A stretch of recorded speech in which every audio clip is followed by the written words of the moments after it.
Umuziki ni ibisanzwe ko generasiyo ziva izindi zikaza. Abahanzi bari bakunzwe bakagenda hakaza bashya. Gusa uyu we kuva yaza mu muziki nyarwanda nta na rimwe arabura mu matwi y'abanyarwanda. Benshi banamwita umwami w'umuziki nyarwanda. Uyu ni Ngabo Meddy Jobert.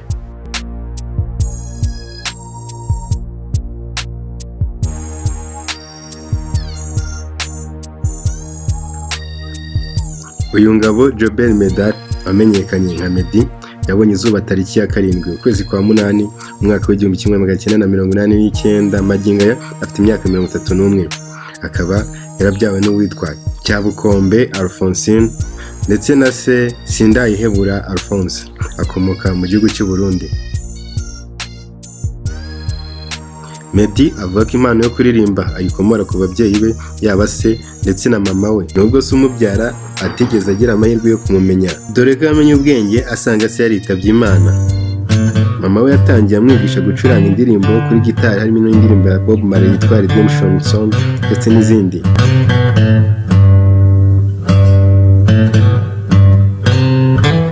Meddy yatangiye amashuri kandi mu ishuri ry'incuke rya École Indépendante mu Burundi.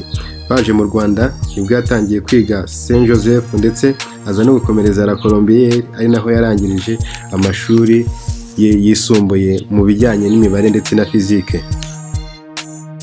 Meddy akiri muto ntiyajyaga atekereza ko yaba umuhanzi ndetse akamamara cyane, dore ko yikundiraga n'umukino w'iteramakofe ari wa boxing, nubwo mama we atawukundaga, dore ko yanawitoje kuva hagati y'imyaka 2000 ndetse kujya muri 2003. Mu mwaka wa 2008 nibwo Meddy bisa nkaho yatangiye umuziki we.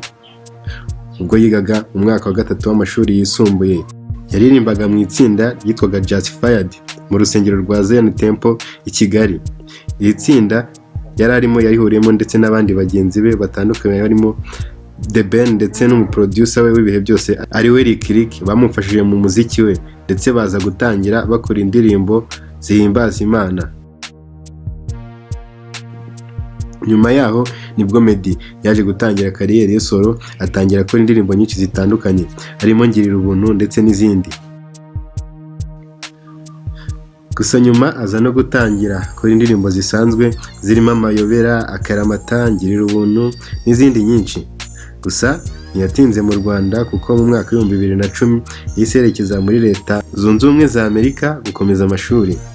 Meddy nubwo yari atakiri mu Rwanda ibyamumuje gukora amahits, dore ko yari akiri kumwe n'inshuti ze zirimo Lick mu nzu itunganya umuziki ya Press One. Aguma gukora amahits atandukanye, harimo Nduwi Kigali yakoranye na The Ben ndetse na K8 na Sara, Slowly, All Night, ndetse kandi yakoranye indirimbo zitandukanye zirimo izo yakoranye n'abahanzi bo hanze y'igihugu cy'u Rwanda barimo Rayvan mu ndirimbo We Don't Care, Otile Brown mu ndirimbo Dosuma. Izi ndirimbo kandi zikaba zaranarebwe cyane ku mbuga nkoranyambaga zitandukanye. Ibihembo Meddy akaba yaratwaye ibihembo byinshi bitandukanye, gusa reka twibande kuri kimwe gusa cya Africa Music Award for the Listener's Choice, aho Meddy yaje mu bahanzi 10, dore ko yaje ku mwanya wa 8. Ibi bintu birumvikana kandi biranasobanutse. Nimba ushaka kumenya ukuri kw'ibyo ngibyo, sura Meddy ku mbuga nkoranyambaga zitandukanye zirimo YouTube ndetse na Instagram.